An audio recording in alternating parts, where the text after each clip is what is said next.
Welcome to today's TLC. Whether you found this podcast on my website, through the emails I send, or simply from a friend, I'm glad that you've decided to add some TLC today. Hello, my friends. Are you reading a book right now? Truth be told, I don't read books very often. I listened to them, but one of the books I do pick up every once in a while is one called Screwtape Letters by C.S. Lewis. And although it makes my brain hurt sometimes, it is a fascinating read. The storyline follows a wise old devil who is writing letters to his nephew, a novice demon in charge of securing the damnation of an ordinary young man. And in these letters, he's tutoring his nephew how to tempt this young man. Reading these letters can leave you a little bit frustrated at times, but it also gives you some insight to beliefs that we may have that are really not useful. I want to read you an excerpt in one of the letters where the uncle is trying to teach his nephew about the nature of humans. Humans are amphibians, half spirit and half animal.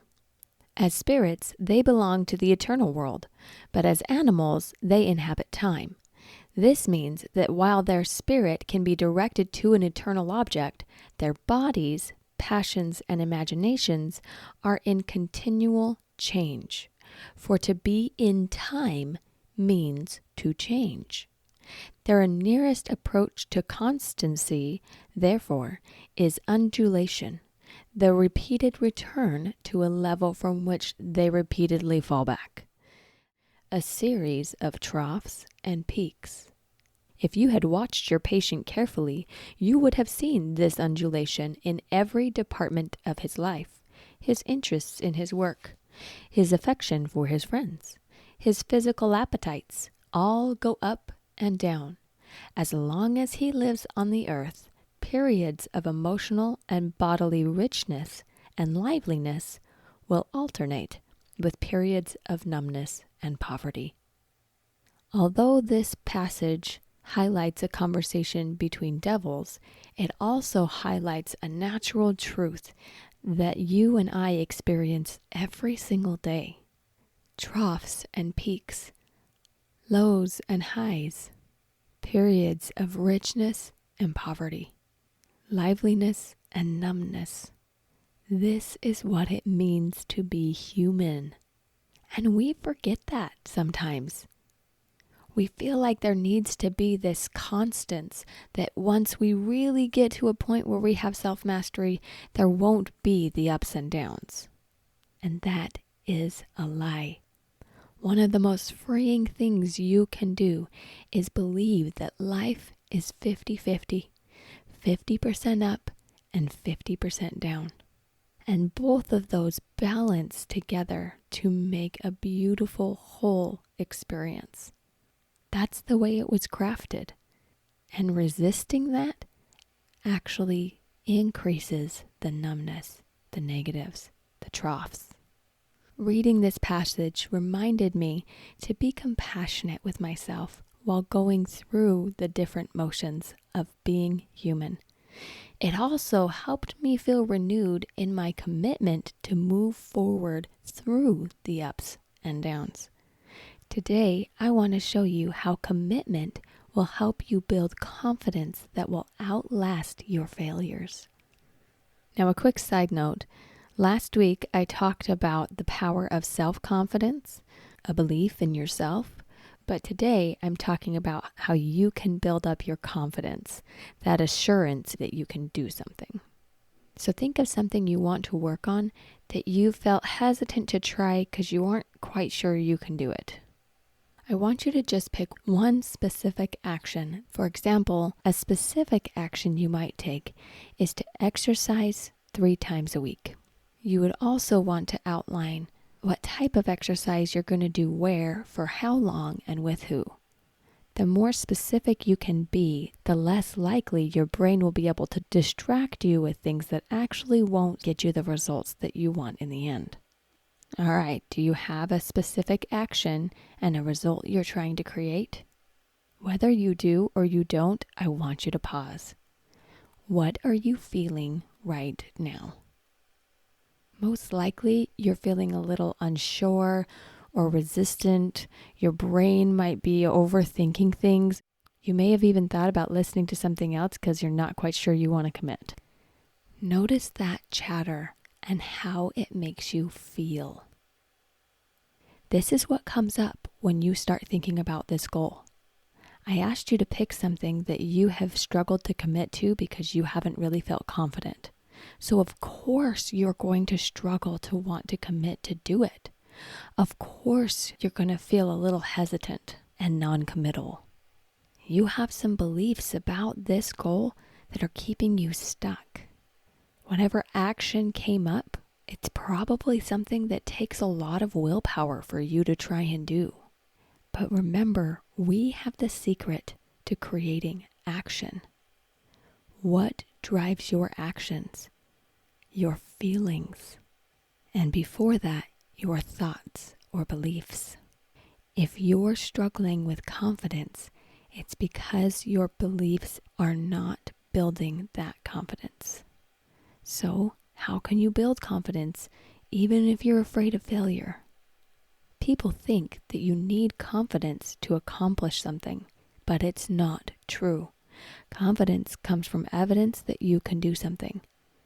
So where do you get that evidence? A well-known strategic coach, Dan Sullivan, wrote a book about a process of building evidence and confidence with a formula that can help anyone who wants to achieve greater success in any part of their lives. He calls it the 4 C's formula. Those 4 C's are commitment, courage, capability, and confidence.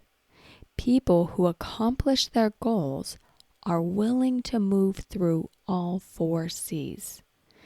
Let's break those down. C number 1, commitment.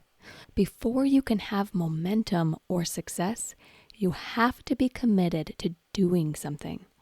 This doesn't necessarily mean that you're going to be great at it along the way, but it does mean that you are committed to trying through the ups and the downs, through the discomfort of growth. So often we think we want to do something, but we only halfway commit to trying. We're willing to do it until it becomes uncomfortable or until we fail and take that as proof that we weren't supposed to do it in the first place. When I learned about the 4 C's, I started taking inventory about what I committed myself to and what I only pretended to say I was committed to. Although it was a little messy to find all of those in my life, once I did, I was able to drop the things that I really didn't want to commit to and instead focus on true commitment on what was most important to me. And commitment is the most important part of the formula. It's where you find the thoughts and the feelings that will fuel the rest of the 4 C's and the intentional mental models that will guide you towards the results that you actually want in your life. But you have to be committed no matter what, willing to do and feel whatever it takes. I want you to think about this as if you're going to your favorite clothing store and you look at all of the possibilities that are there. You can pick up as many of the pieces of clothing that you want to go try them on in the dressing room, but you only buy the one that you love the most, the one you're committed to taking home. Because you're not just trying on an idea, you're actually going to be using it in your day-to-day life, exchanging value for that idea to become reality, just like you would exchange money for the clothing that you get to wear. What commitment to yourself do you feel is worth the price of discomfort and growth? That's your next step forward. Find that commitment and mean it. That's C number 1. At this point, you may be thinking to yourself, that's nice, but I've been committed before, truly believing I was going to do something and lost it along the way. I hear you, my friend. Don't worry. We still have 3 more C's. C number 2 is courage. Following through on commitments takes courage. Courage is often a misunderstood feeling. It feels uncomfortable at times. Movies and stories make it seem glamorous and heroic. But on the flip side of that coin, you only need courage in a situation where there's also fear and danger and pain. A commitment to your goal requires that you add some courage along the way to go through those perceived moments of pain and danger and fear, most of which are emotional struggles that come along with growth. You might feel committed to exercise, but it takes courage to navigate the physical discomfort of those first few weeks of moving your body. It also takes courage to let go of what other people think of you that may be watching. It also takes courage to try again the day after you don't follow through on your commitment. Like C.S. Lewis said, the dance between the peaks and the troughs, the liveliness and the numbness, requires commitment and courage to not just flatline and give up. Commitment needs courage, and courage can feel terribly uncomfortable sometimes. But discomfort is the price of growth, the price of your dreams. It also is a good sign that you're on the right track. Often we give ourselves such a hard time when we struggle to do our goals, like we should feel more confident that we can do it, or it should come easier to us. But that means you're not in the growth zone. That means you're just trying to do something that you already feel confident about. Building new confidence requires more courage, and that will lead you closer to those results that you want. There's another C in this formula that will help you move forward. C number 3, capability. Discomfort builds and develops skills that will increase your capability. If you get out there and have the courage to exercise, the commitment to keep showing up each time, you will eventually build that muscle that will make you more capable. An important step on this phase of the formula is to acknowledge your wins. So often our brain wants to focus on all of the ways that we are failing. But remember, the ebb and flow is being human. And it's okay that it's a struggle sometimes. That's why we bring along courage. Have the courage to also see how capable you already are, that you are building that strength. The more you see that build, the more you'll naturally phase into the 4th C of the formula. C number 4, confidence. The more capable you feel, the more confidence you will have. Commitment plus courage plus capability equals confidence. This is a formula that can help you achieve greater success in any part of your life. Start with a clear commitment. Add courage to go through the discomfort. Each time you do, you'll build that capability to move you forward. Seeing that movement, you will have more confidence. You do not need confidence to get the results you want in your life. You need commitment and courage. It's okay that you struggle sometimes. To overcome that struggle, you must first be willing to go through the struggle to the confidence on the other side.